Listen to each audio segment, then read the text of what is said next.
very, very clear, as has been said time and time again throughout this conference, is that we have to get security right, that we cannot afford to put all of our assets, all of our identity, all of our data onto these systems without at least some semblance of security and safety built right into that system, or at least some way of adapting to threats that come up.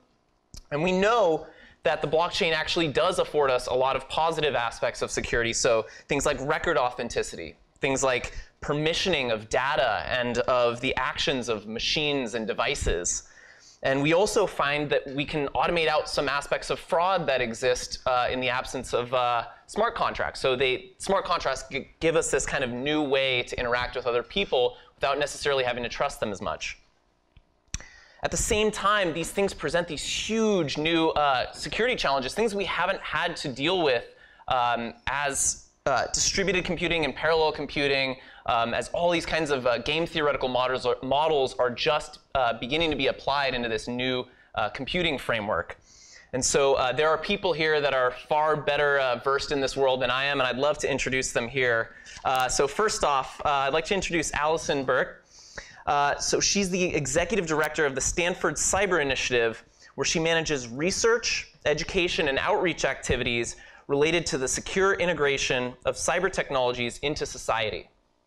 She chairs the Blockchain Protocol and Security Engineering Conference and writes on private blockchains and the use of blockchain in healthcare. She received her PhD in bioengineering from UC Berkeley and previously had worked in biomedical and security-focused consulting with McKinsey & Co. So please welcome Alison. Thank you. As Alex mentioned, I received my PhD here about 4 years ago, so it's great to be back. And as you can also tell, I then defected from Berkeley, and I'm now at Stanford. Don't hold that against me. So at Stanford, I run the Stanford Cyber Initiative, and what we study are both policy-relevant and multidisciplinary research questions that relate to computer security. So naturally, one of our focus areas is blockchain and cryptocurrencies, and we're interested in them for a couple of different reasons.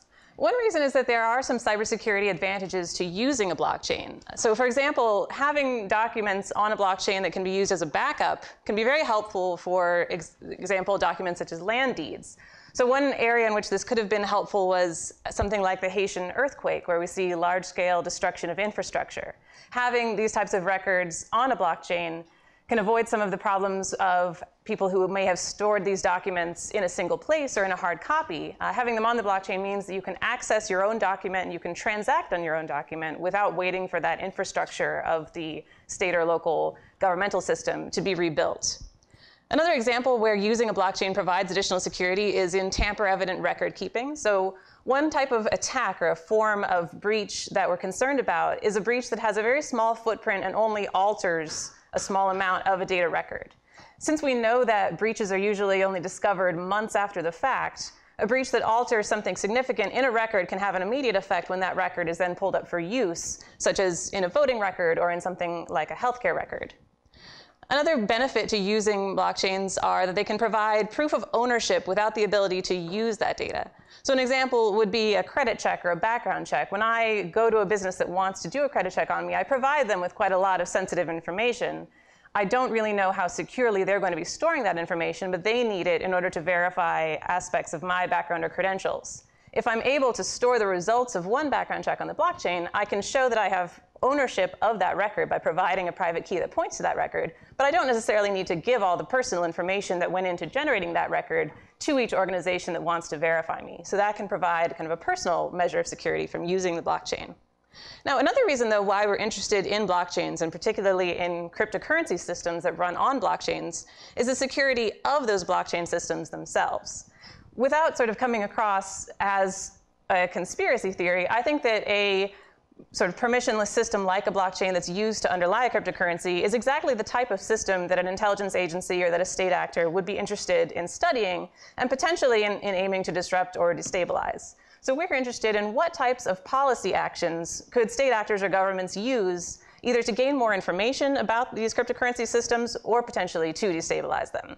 If we imagine that a government wants to be in charge of setting fiscal and monetary policy and is also concerned about things like corruption, money laundering, or financing of terrorism and other crimes, we can imagine that they would be very interested in looking into cryptocurrency systems and in how they can get involved in them.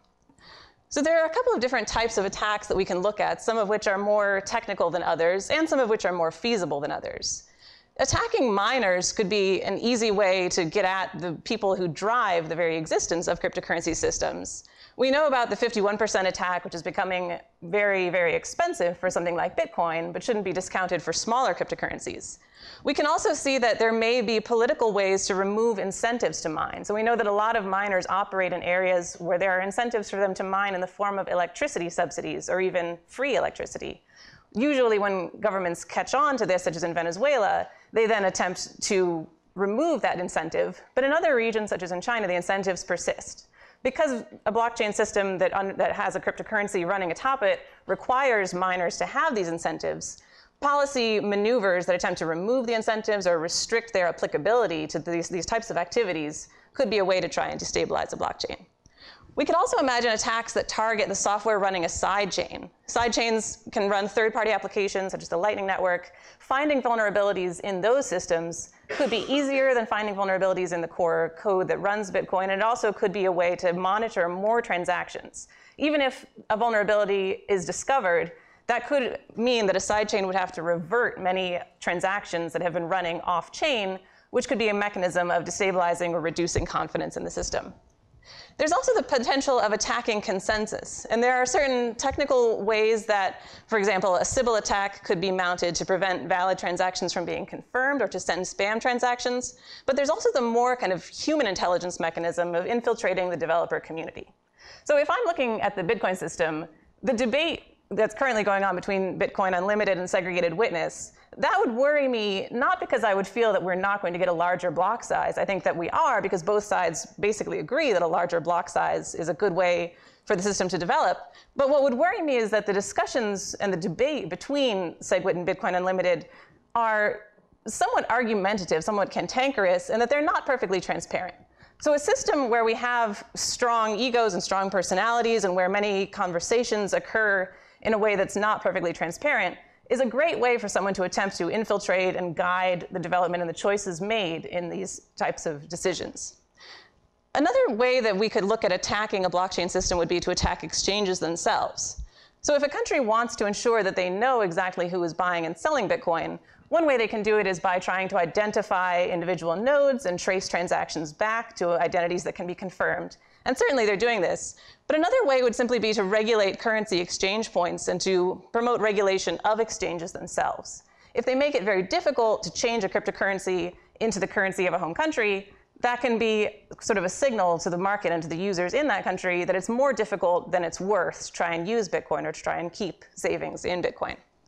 And advocating regulation in general can be used under the guise of protecting the user. And this can lead to slowdown in the way that Bitcoin or other cryptocurrencies are adopted.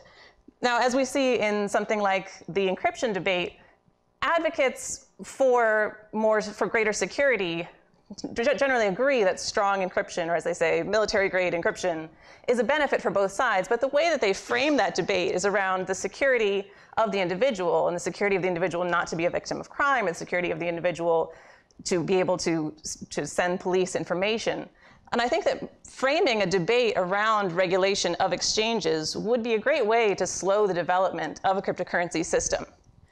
Where we've looked at regulation, such as the BIT license, which was rolled out in New York and regulated which companies could offer services and either operate in New York or transact with New York customers, as it turns out, only 3 BIT licenses have been offered since the BIT license was introduced. Now, obviously, there are more than 3 companies that want to either operate in New York or to have customers from the state of New York. So we can see already that the BIT license has led to somewhat of a slowdown in the development of cryptocurrency companies within this state. We also see that exchanges operate in a legal gray area when providing currency that they know will go to pay ransoms. So far, that hasn't made it to the court system in an enforceable way. But we could see that if a government wanted to regulate exchanges, one thing they could do is indicate that they were going to take very seriously Bitcoins that were provided in order to pay ransom. Similarly, identity and reputation management are being proposed as additional regulations in terms of who can transact on cryptocurrency systems or on sidechain systems. And that's a great way for a government or for a state actor to propose more restrictions in the system and to get a better sense of who is using the system under the guise of being able to help the user and being able to, for instance, recover money that could be stolen in a Ponzi scheme or recover something from a situation like the DAO where money has been irreversibly taken. I want to close by pitching sort of two opportunities to get involved with the Cyber Initiative. We offer a course which is relatively new, which is CS251, Bitcoin and Cryptocurrencies. We also offer this with a lab where in previous years students have gotten to work on the 21 Bitcoin computer platform and actually be able to write code and make transactions themselves. So we're always looking for partners for that, and as well as for guest lecturers to come. The other is the conference that I run, Blockchain Protocol Analysis and Security Engineering. You can see videos from all the previous talks when it was run this January at cyber.stanford.edu/bpay17. And our call for proposals for the next iteration of the conference is opening soon. And we welcome and would love to see researchers from all disciplines join us in the conference. Thank you.